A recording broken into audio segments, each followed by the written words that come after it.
Bom dia, pessoal! Hoje eu e Vinícius nós vamos apresentar um trabalho da disciplina de extensão rural que tem como tema as dificuldades na avicultura familiar e as soluções para o pequeno produtor. Então, nosso trabalho vai abordar um pouco sobre a importância da avicultura quando a gente fala do aspecto econômico, né?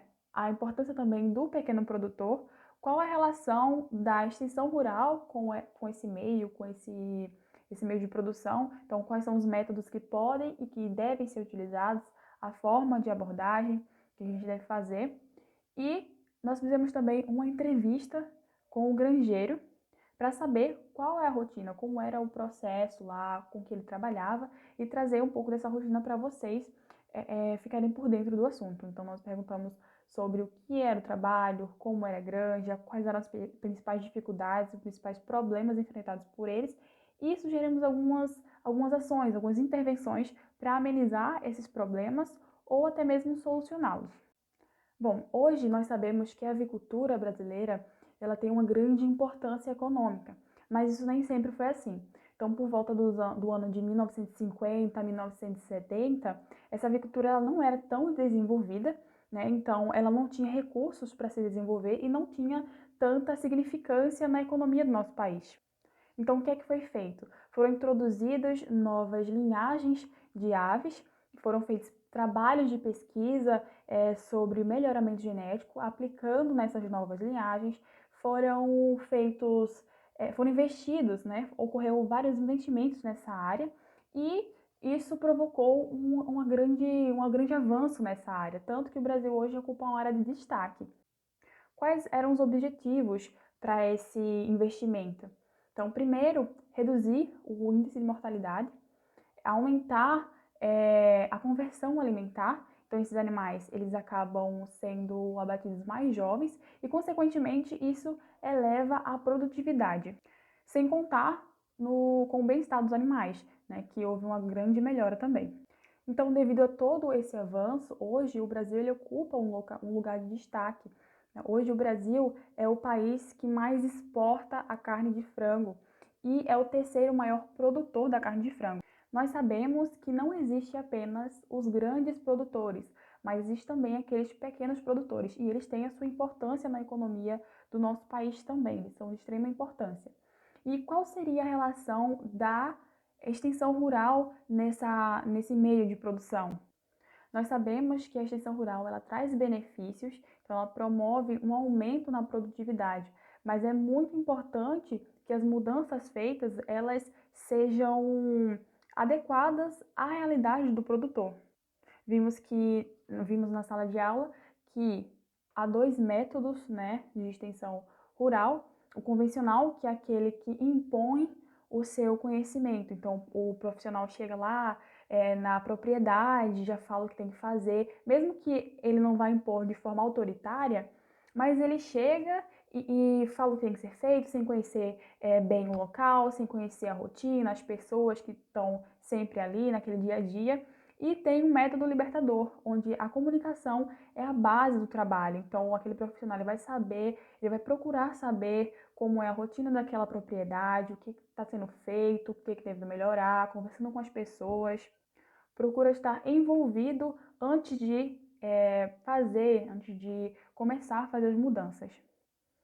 Sobre a entrevista, nós procuramos um granjeiro, então ele é um pequeno produtor, para saber um pouco da sua rotina e quais eram os problemas que ele estava enfrentando, né? E como é que a gente poderia ajudar ele a aumentar a sua produção, a diminuir o índice de mortalidade das aves também.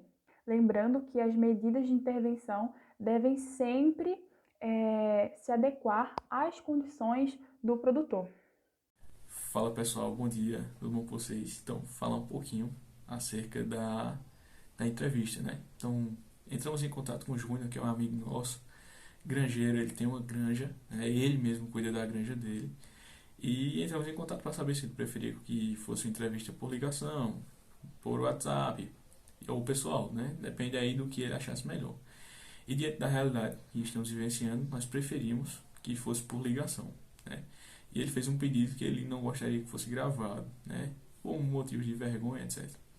Então, a entrevista foi feita mesmo assim e consistiu em algumas perguntas e respostas que foram úteis para que a gente pudesse intervir em algumas coisas, né, sugerir algumas intervenções para um melhor rendimento da granja dele. Então a gente perguntou qual era o segmento que ele trabalhava, qual a capacidade da granja e outras perguntas nesse sentido. A resposta dele foi que a granja dele, eles trabalham com o segmento de frangos de corte, né? A granja dele, a loja, tem capacidade para alojar de 25 mil a 30 mil aves, né? Mas isso vai depender muito de acordo com a época. Às vezes a época está com um preço melhor, o frango de corte está compensando mais para ele, então ele pega mais. Às vezes não compensa tanto, né? Então ele procura outras fontes de renda e assim vai, né? E nós perguntamos quais eram os problemas que ele enfrentava, quais os maiores problemas que ele estava enfrentando lá na granja.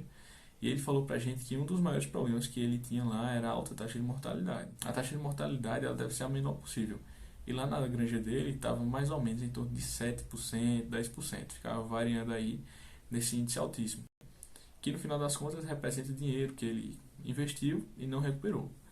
Então a gente conversou com ele nesse sentido e a gente conversou também com um técnico que presta um serviço para ele uma vez por semana, para que, se possível, eles fizessem a abertura de algum desses frangos que tinham morrido para a gente analisar um pouco dos órgãos que ali estavam. E a gente pôde perceber que o coração e o pulmão estavam comprometidos, né, de algumas das aves que eles abriram, da maioria das aves que eles abriram.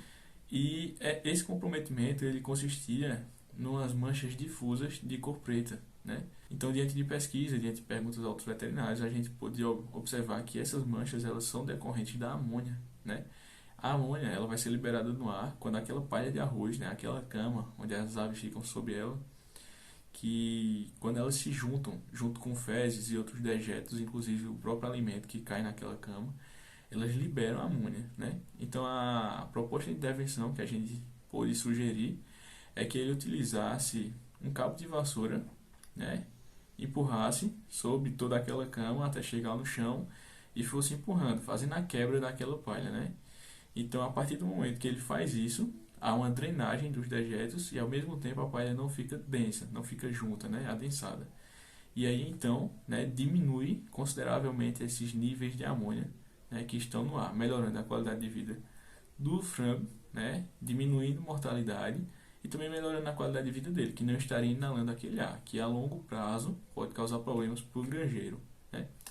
Em segundo lugar, a gente pode observar que o vazio sanitário não era tão bem respeitado, então dependia muito, né? Para ele, quando o preço estava bom, tinha que pegar rápido, dar os frangos, e aí, em detrimento disso, não fazia o vazio sanitário de forma correta, né? Ele às vezes fazia o vazio sanitário de 2, 3 dias, o que não é recomendado.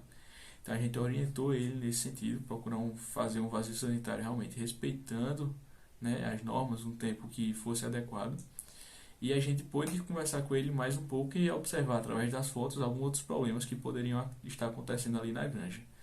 Esse terceiro e último problema está relacionado com a água. Muitas vezes a água, os pintinhos que estão ali com seus pés melados de todos os tipos de dejetos, sobem e pisam na água, né?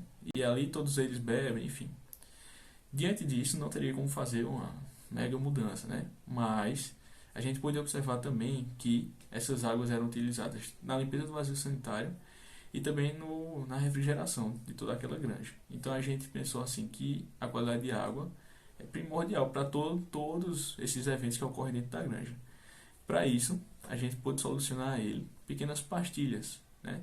Essas pastilhas custam R$ 1,50 e elas suprem de 3.000 a 5.000 litros de água.